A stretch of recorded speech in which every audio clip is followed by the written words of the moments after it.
Ya, saya sudah bilang tadi materinya tidak akan banyak, seperti yang sudah dilihat juga. Ya, paling ada 28, 20-an slide lah ya.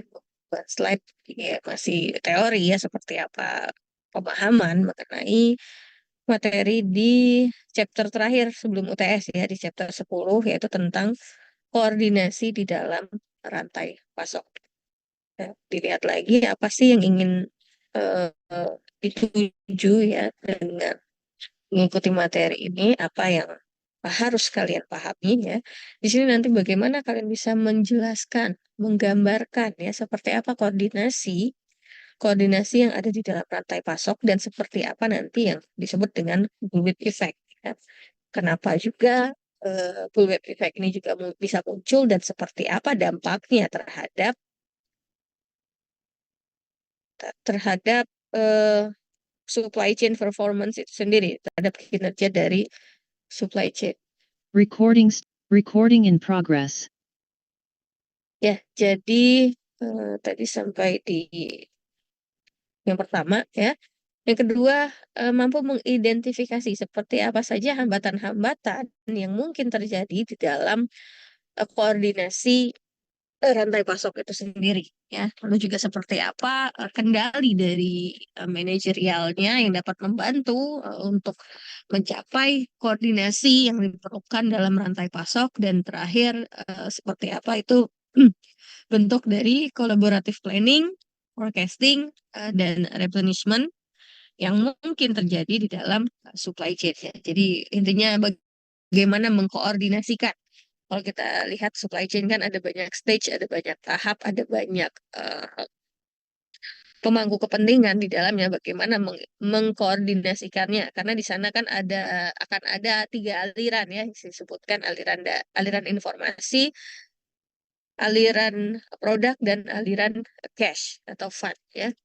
Nah, di situ harus koordinasi ya. Jangan sampai misalnya di gudang butuhnya berapa dari produksi, nanti ngirimnya tidak sesuai dengan apa yang diminta oleh gudang ataupun bahkan sampai ke retailer ya. Jadi dari hulu sampai hilir itu perlu koordinasi ya untuk menghindari nanti hambatan-hambatan yang mungkin akan terjadi.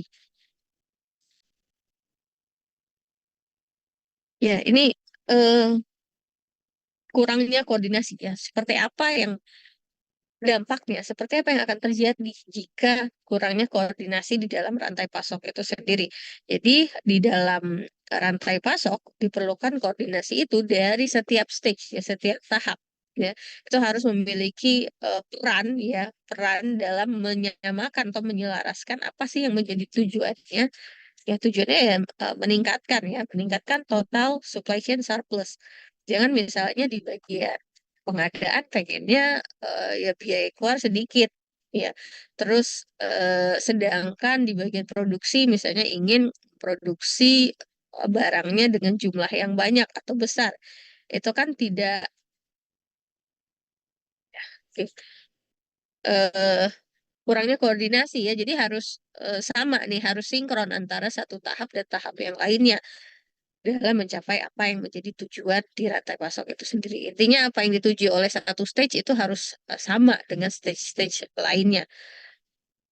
Nanti akan butuh yang namanya koordinasi ya. Salah satunya koordinasi yang dibutuhkan dan juga seperti apa hambatan-hambatannya. Jadi setiap stage tadi ya itu pasti akan membutuhkan yang namanya sharing information ya. Jadi saling berbagi informasi. Jangan misalnya bagi produksi diem-diem aja nih. Butuhnya berapa sih sebenarnya materialnya atau bahan bakunya? Ya nggak tahu dong si bagian pengadaan misalnya. Nggak tahu dong mereka butuh berapa ya untuk menyediakan bahan bakunya. Begitu juga ke stage lainnya dari produksi ke misalnya distribution, di distribution center ya. Berapa banyak yang harusnya dikirim dari manufacturernya menuju gudang, yang mana itu sesuai dengan demand ya, dengan permintaan. Entah itu langsung ke customer ataupun nanti ke retail-retail tertentu atau ke wholesale. Nah, jadi kurangnya koordinasi tadi ya dapat berpengaruh ke beberapa hal ya, di mana ya tujuan dari setiap stage tadi, setiap tahap tadi itu akan bertentangan. tidak adanya koordinasi.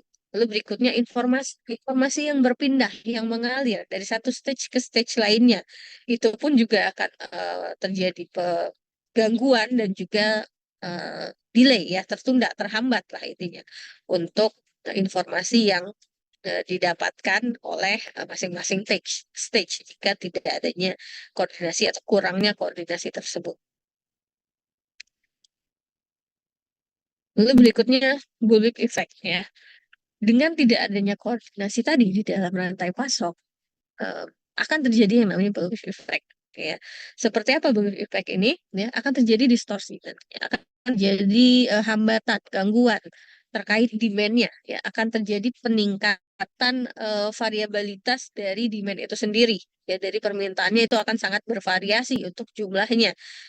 Yaitu karena kurangnya koordinasi. Ternyata misalnya di bagian pengadaan menyediakan bahan baku sekian ribu, tapi misal diproduksi sesuai dengan kapasitas yang ada di lantai produksi, misalnya mesin kita itu ternyata hanya bisa memproduksi sekian ratus bahkan ya, dan juga nanti di stage yang lain, misalnya di stage distribution ya, atau di gudang deh, gudang itu butuhnya stok sekian ribu atau berapapun nilainya. Intinya koordinasinya ya, yang dapat nanti menyebabkan bullwhip effect ya.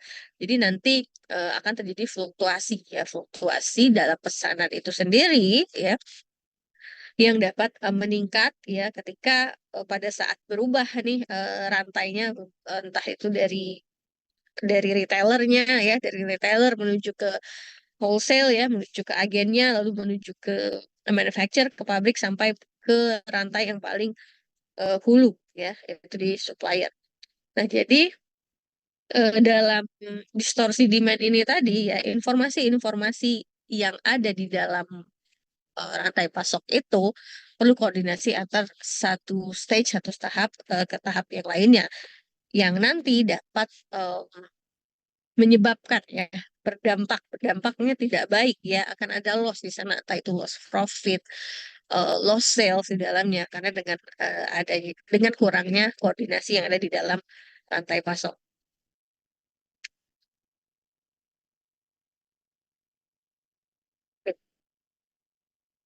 Belum mana nih? Ya, ini demand pada stage-stage yang berbeda.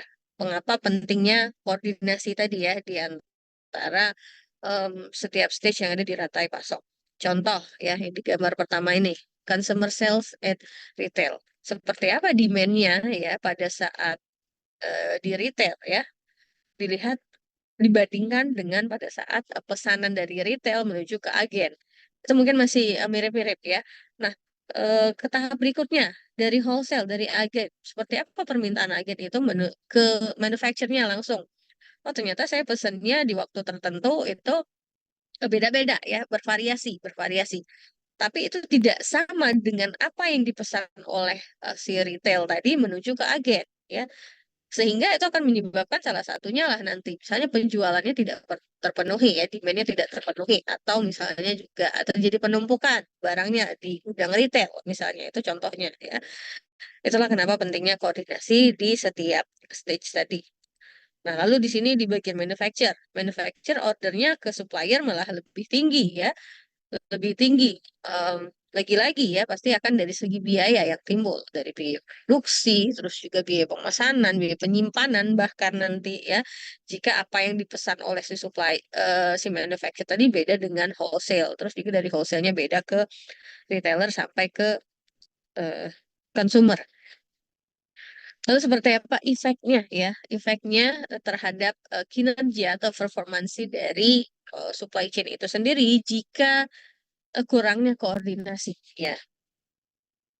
Oke, jadi dari kurangnya koordinasi di dalam rantai pasok itu, jika setiap stage tadi, setiap tahap itu hanya mengoptimalkan mengoptimalkan apa yang menjadi tujuannya ya.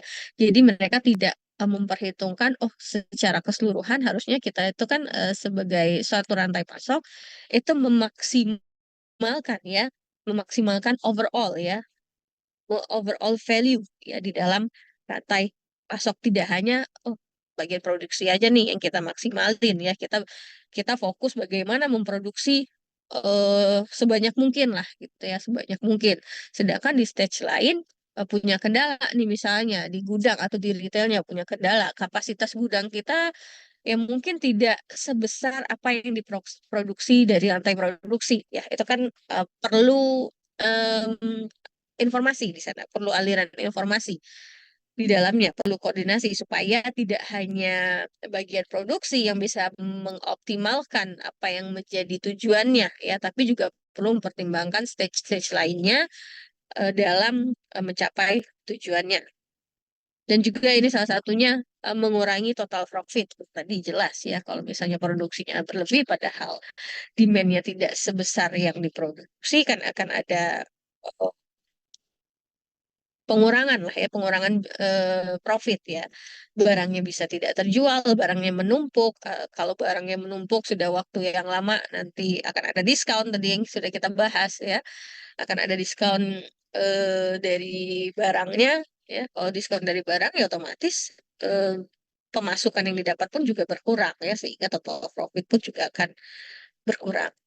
Lalu juga ukuran-ukuran dalam mengukur performansinya kinerja dari rantai pasok itu sendiri ya, ada beberapa hal, yaitu meliputi pertama manufacturing cost ya, biaya produksinya. Sebesar apa sih biaya produksi yang telah dikeluarkan oleh perusahaan, itu dapat dinilai ya, dapat dinilai kinerja rantai pasoknya. Apakah dengan memproduksi sebanyak sekian ribu atau sekian puluh ribu ya, itu dapat memenuhi apa yang telah menjadi tujuannya, yaitu memaksimalkan profit. Ternyata dengan produksi 10.000, tahu-taunya yang terjual hanya berapa? 7.000 misalnya. Itu kan berarti secara keuntungan pun akan berkurang ya, tidak bisa memaksimalkan. Lalu inventory cost ya, dengan tidak adanya koordinasi, salah satunya misalnya tadi penjualannya kurang, otomatis ada barang yang disimpan ya akan ada biaya simpan yang keluar, berarti akan ada biaya simpan yang keluar.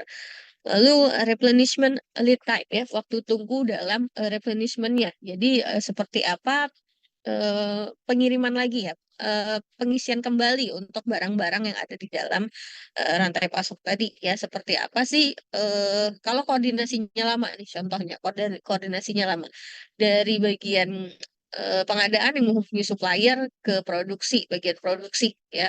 Itu kalau informasinya lama atau kurangnya informasi, otomatis si raw material yang digunakan untuk bagian produksi itu tidak tidak tepat sampainya datangnya ya, akan terjadi keterlambatan contohnya. Lalu juga transportation cost dan biaya-biaya lainnya yang mungkin muncul ya karena eh, dampak dari kurangnya koordinasi antar stage, antar tahap yang ada di rantai pasok. Ya, ini beberapa measure-nya, beberapa penilaian dari kinerja tersebut ya. Kalau dari manufacturing cost, biaya produksi, dampaknya jika kurangnya koordinasi di dalam rantai pasok akan meningkat ya.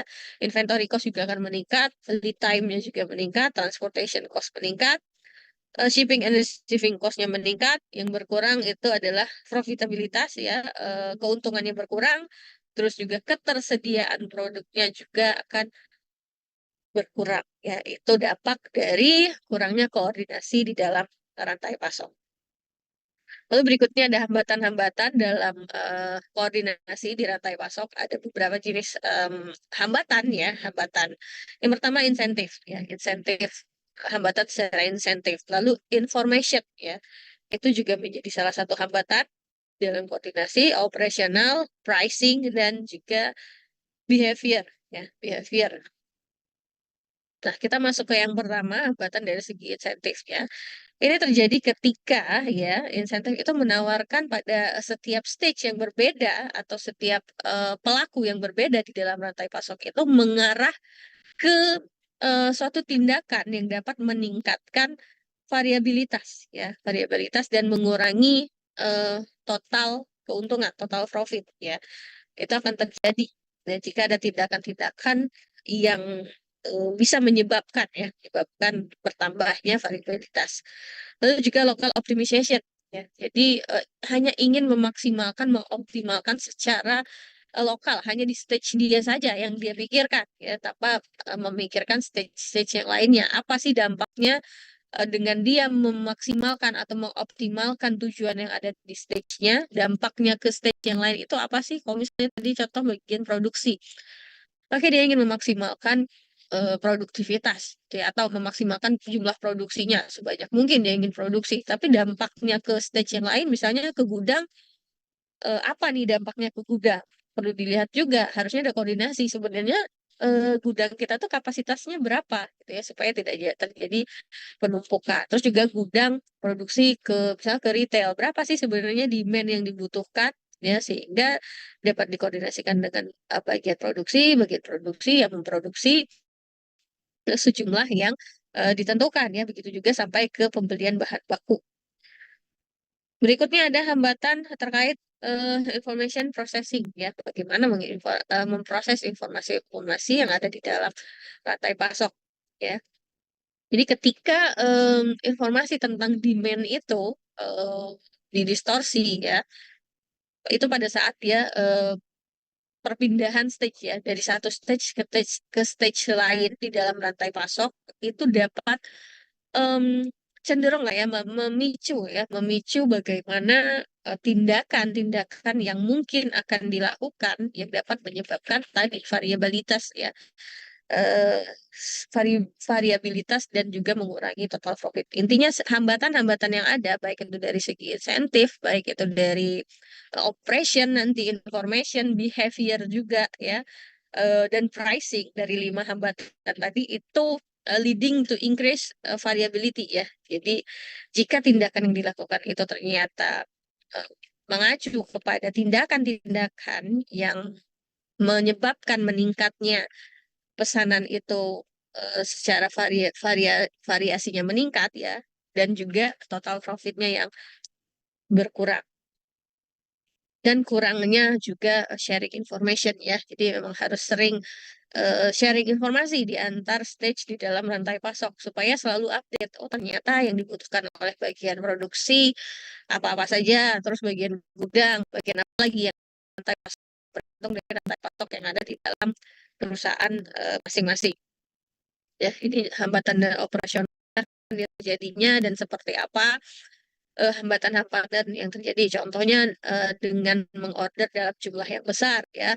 Lalu juga bagaimana menempatkan dan memenuhi order tadi, ya, itu yang dapat menyebabkan atau meningkatnya variabilitas tadi. Dan juga seperti apa permainan dalam rationing, ya, proporsinya, portionnya seperti apa dan kekurangannya.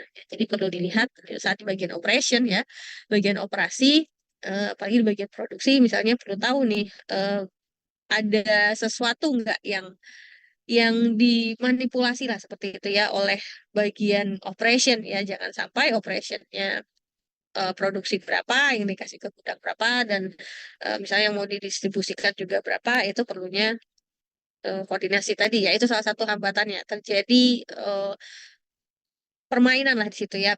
Terjadi semacam penyalahgunaan, ya, penyalahgunaan di dalam bagian operation, ya. Ini contoh, ya, contoh demand-nya berapa, ya, order yang dilakukan eh, berbeda, kayak gitu, ya, tidak sesuai dengan jumlah demand-nya. Contohnya tadi yang di slide-slide awal, ya, dari setiap stage itu akan berbeda untuk ordernya atau pemesanannya. Berikutnya dari hambatan pricing, ya, penetapan harga juga, ya. Jika terjadi satu tindakan, ya, tindakan-tindakan yang dapat menyebabkan em, variabilitasnya yang tinggi, ya. Contohnya dengan kurangnya koordinasi, tidak adanya koordinasi yang terjadi antara stage, ya. Dan juga seperti apa dari fluktuasi, ya. Fluktuasi itu sendiri itu contoh-contoh hambatan di dalam penetapan harga.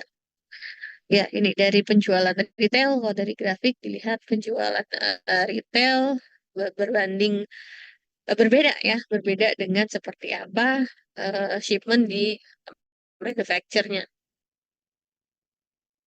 Lalu juga dari segi behavior, ya. dari segi behavior kaitannya dengan organisasi ya. Organisasi berarti ya harus saling berhubungan ya, saling koordinasi antar satu bagian dan bagian lainnya ya, seperti di perusahaan lah ya, perusahaan divisi A harus koordinasi dengan divisi B, C, D dan seterusnya, karena itu dalam satu perusahaan kan juga satu organisasi di dalamnya ya. Ada ketuanya, ada anggotanya, dan pelaksana-pelaksana lainnya. Ya, jadi di dalam setiap stage, ya, setiap tahap di dalam supply chain itu sendiri juga harus bisa melihat apa sih sebenarnya tujuan dari kita ini sebagai satu organisasi, ya, bukan hanya tujuan kita sebagai misalnya divisi produksi, divisi apalagi gudang, tidak seperti itu. Jadi perlu dilihat secara keseluruhan, ya, dan juga perlu dilihat dampaknya, ya, dampaknya terhadap stage-stage yang lain. Contohnya tadi kalau misalnya bagian produksi memproduksi sebanyak mungkin. Dampaknya nanti ke gudang seperti apa? Terus juga dampaknya dalam distribusi seperti apa? Apakah bisa terpenuhi oleh armada yang kita punya ataupun kapasitas gudang yang kita punya? Ya. Lalu juga em, stage-stage yang berbeda di dalam supply chain itu juga bereaksi seperti apa sih situasi ya, situasi terkini yang ada di dalam bagian itu sendiri ya, di dalam divisi itu sendiri dibandingkan mencari sumber masalahnya apa. Jadi stage dia saja ya, tidak peduli dia dengan stage-stage yang lain, bagian produksi nggak peduli nih sama bagian apa contohnya tadi distribusi atau bagian pemasaran. Dia hanya fokus ya kerjaannya di distribusi. Ya, itulah mengapa pentingnya juga koordinasi tadi. Dan beberapa hambatan-hambatan behavior lainnya ya, contohnya juga terkait trust ya, kepercayaan antar satu stage dan stage lainnya di dalam supply chain ya. Dan juga sini nomor tiga ya, masing-masing atau stage-stage yang berbeda di dalam supply chain itu blame one another ya, jadi saling menyalahkan ya, saling menyalahkan dengan munculnya tadi misalnya fluktuasi, ya harusnya itu bagian produksi ya, harusnya itu bagian apa distribusi dan lain-lain, karena kurangnya koordinasi.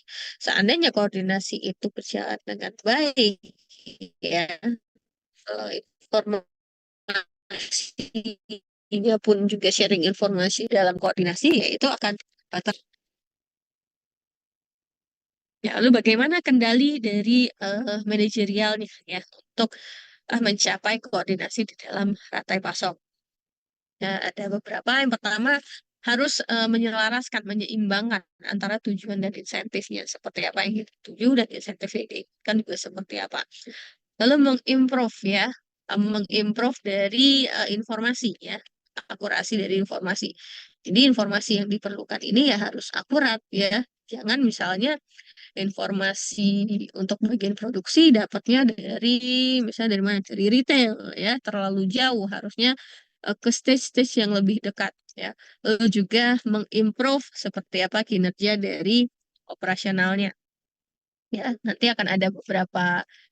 Ya tadi ya, bukan nanti. Tadi ada beberapa contoh bagaimana mengukur kinerja, ya mengukur kinerja dari suatu rantai pasok, baik itu dari segi operasional maupun nanti misalnya bagian produksi, bagian pengadaan dan lain sebagainya.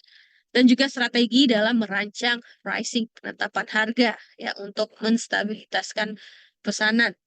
Kan tadi dengan kurangnya koordinasi kan akan terjadi pull-back effect tadi ya, di mana em, order itu atau pesanan itu akan sangat bervariasi jumlahnya ya, jadi akan cukup sulit untuk dipenuhi oleh rantai pasok itu sendiri ya. Dan juga membangun partnership ya, partnership yang strategis dengan mitra-mitra dan juga build trust ya, kepercayaan antar satu stage dan stage lainnya yang ada di dalam rantai pasok. Ya, ini beberapa eh, sebentar. Ya, bagaimana cara kendali dari manajerial ya, seperti apa dia dapat menyelaraskan antara goal dan insentifnya. Ya, ini ada beberapa hal. Lalu juga bagaimana improve informasinya ya dan akurasi baik visibilitas maupun akurasinya bagaimana antar stage itu bisa berbagi informasi, sharing information, lalu juga bagaimana bisa mengimplementasikan dari kolaboratif forecasting and planning ya. Jadi nanti ada kolaboratif forecasting and planning ya seperti apa bisa berkolaborasi stage ya, antar stage di setiap di dalam rantai pasok. Berikutnya mendesain ya, designing single stage ya. Merancang seperti apa tahap dalam mengontrol ya mengendalikan untuk yang namanya replenishment. Nanti akan ada dua cara yaitu ada CRP ya, Continuous Replenishment Program dan Vendor Manage Inventory. Ya, ini bagian improving operational performance ya, bagaimana mengurangi lead time-nya dari replenishment, mengurangi lot size-nya, dan juga seperti apa membatasi dari permainan rasio tadi ya, rasio berdasarkan penjualan pada masa lalu dan sharing informasi. Dan ini yang berikutnya ya terkait kendali ya, kendali dari manajerialnya cara mendesain, merancang strategi penetapan harga untuk menstabilisasikan pesanan. Ya, jadi seperti apa perlu didorong si retail ya untuk dapat memesan hanya di dalam jumlah kecil dan juga mengurangi forward buying ya. Lalu juga berpindah dari lot size base yang berdasarkan lot size ke volume base ya serta menstabilisasikan harga dan juga membangun strategi tadi ke mitra. Nah, lalu berikutnya ada continuous replenishment and vendor manage inventory. Ini yang nanti akan digunakan ya untuk koordinasi ya. Judulnya udah continuous ya, continuous replenishment. Jadi akan ada koordinasi di sana secara kontinu ya, secara terus-menerus akan dilakukan yang namanya replenishment ya. Karena data itu ya perlu dibutuhkan ya di dalam satu rantai pasok supaya tidak terjadi salah satunya tadi bullwhip effect ya. Di sini ada beberapa hal, contohnya ada CRP di mana wholesale atau manufacturernya itu replenish berdasarkan post data ya berdasarkan eh, post datanya ya berdasarkan sales dan operationnya. Lalu kalau vendor manage inventory ya itu manufacturer atau suppliernya itu bertanggung jawab terhadap seluruh keputusan ya keputusan di dalam inventory dan juga sebagai substitute ya atau pengganti di dalamnya. Ya ini untuk CVFR ya collaborative planning, forecasting, and replenishment. Jadi setiap stage yang ada di dalam rantai pasok itu pasti akan memiliki rencana dalam mengkolaborasikan baik itu dari forecasting dan juga replenishment-nya. Berarti ini akan melibatkan semua stage yang ada di dalam rantai pasok. Ya, jadi di dalam rantai pasok baik sellers maupun buyer dan buyers ya penjual dan pembeli itu dapat berkolaborasi ya berkolaborasi terkait beberapa hal. Contoh pertama ada strategi dan planning. Seperti apa sih strateginya dan perencanaan di dalam rantai pasok. Lalu juga manajemen supply and demand. Ya, di materi sebelumnya sudah disampaikan bagaimana mengelola supply dan mengelola demand apa saja yang harus dilakukan. Lalu dieksekusi dan terakhir dianalisis apakah dengan adanya kolaboratif ini tadi sudah memberikan hasil yang terbaik ya yang optimal yang ingin didapatkan oleh perusahaan. Lalu berikutnya juga dari kolaborasi ya kolaborasi di retail event ya di retail event dan juga distribution center replenishment collaboration. Jadi kolaborasi antar pihak-pihak antar stage-stage tertentu untuk lagi-lagi mencapai apa yang menjadi tujuannya. Ya, ini contoh skenario dari CPFR. Ya, ada beberapa. Contohnya tadi retail event, ya ada replenishment collaboration seperti apa, di mana ya, di mana dapat diaplikasikan di dalam rantai pasok dan industri apa ya yang cocok untuk dapat di-apply ya dari skenario tersebut. Contohnya, saya ambil satu contoh, misalnya em, store replenishment collaboration yang ketiga ya. Jadi kolaborasi dari replenishment di dalam suatu store ya. Di mana cocoknya ya di dalam rantai pasok? Yaitu di direct store delivery ya langsung ke store-nya ya, ke tokonya dikirimkan atau ke retail ya. Dari retail distribution center menuju store delivery ya. Industri apa yang cocok nih untuk menggunakan skenario ini ya dari store replenishment ya. Contohnya eh, merchant-merchant yang sudah besar ya dan juga merchant-merchant yang masif lah ya, yang masif yang ada di banyak tempat ya, dan juga jumlahnya kapasitasnya pun juga besar. Ya, ini beberapa contoh lagi seperti apa collaboration, seperti apa implementationnya ya. Tadi contohnya ada store replenishment, ya ada collaborative assortment, organisasional dan risk and heartless tadi.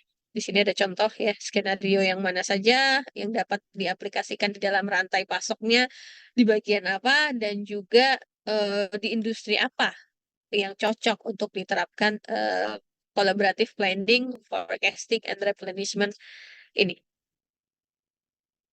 Ya, ini contohnya ya. Kalau kita bicara tentang rantai pasok suatu perusahaan, ya seperti apa organization di dalam manufacture, lalu di bagian organisasi seperti apa nanti kolaboratifnya antar setiap stage. Jadi apa sih di manufacture misalnya, apa yang harus dilakukan di bagian manufacture ya. Contoh di sini tim pertama ya harus melakukan demand planning ya, lalu penjualan, customer service dan juga logistik. Lalu tim dua ya, apa saja yang dilakukan? Sama ya. Jadi intinya kolaborasi ya, kolaborasi antar setiap setiap pihak yang ada di dalam eh, manufacture ini, di dalam supply chain. Nah, begitu juga untuk di bagian retail. Misalnya, ya, kategori timnya seperti apa ya? Baik itu dari bagian merchandise, ya, planning, buying, and replenishment. Jadi setiap stage yang ada di rantai pasok, ya, di dalam perusahaan, ya, di mana perusahaan itu juga merupakan suatu organisasi, itu akan punya tim, ya. Jadi si A mengerjakan apa, ya, si B mengerjakan apa, C dan seterusnya, ya, karena merupakan suatu organisasi, suatu perusahaan. Mereka harus saling bekerja sama, saling berkoordinasi untuk dapat mencapai tujuannya. Nah, nah, ini dalam praktiknya seperti apa dapat mencapai ya yang namanya koordinasi di dalam rantai pasok. Ya, pertama perlu memperhitungkan bullwhip effect-nya. Jadi perlu dihindari terjadinya distorsi dari demand itu sendiri ya. Terjadinya demand-demand atau order nanti yang em, bervariasi, yang berfluktuasi ya. Lalu juga perlu komitmen ya, komitmen dari top manajemennya dalam koordinasi ya, perlu ditegaskan ya dari bagian eh, top levelnya, top manajemennya pada koordinasi di rantai pasok. Lalu juga resource-nya dari sumber dayanya juga harus paksa untuk dapat berkoordinasi ya. Lalu juga fokus ya dalam komunikasi di setiap rantai pasok. Dan beberapa hal lainnya, contohnya di sini menggunakan teknologi juga salah satunya teknologi untuk meningkatkan ya, improve connectivity. Ya, jadi dalam meningkatkan konektivitas antara satu stage dan stage lainnya diperlukan teknologi ya.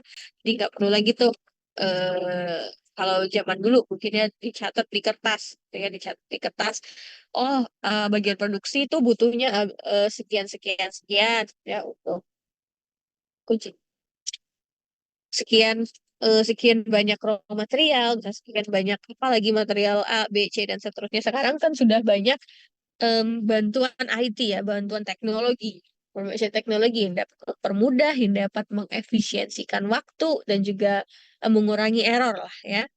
Sehingga dalam mencapai koordinasi tadi pada praktiknya juga kita harus saling berbagi ya, berbagi seperti apa sih benefitnya, seperti apa keuntungannya dengan kita dapat berbagi informasi ini secara equitable ya, secara merata seperti itu.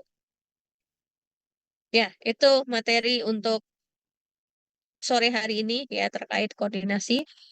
eh Tidak terlalu sulit lah ya. Intinya koordinasi ya, koordinasi dalam rantai pasok. Tidak mungkin setiap stage itu bergerak sendiri, karena kita tahu tujuan rantai pasok itu apa, memaksimalkan keseluruhan ya, bukan nggak ada nih tujuan rantai pasok tuh memaksimalkan bagian produksi, misalnya memaksimalkan profit di bagian distribusi, misalnya. Tidak seperti itu yang kita tahu ya untuk tujuan rantai pasok. Nah, makanya sangat penting ya untuk koordinasi ya, koordinasi di dalam rantai pasok. Nggak usah dalam rantai pasok, kita dalam hidup aja, mungkin kalian di dalam organisasi, organisasi kalian gitu ya, kalian pasti perlu koordinasi antara satu anggota ke anggota yang lain, antara anggota ke ketua, atau ke bendahara, ke sekretaris, ke yang lain-lainnya gitu ya. Itu harus ada koordinasi ya.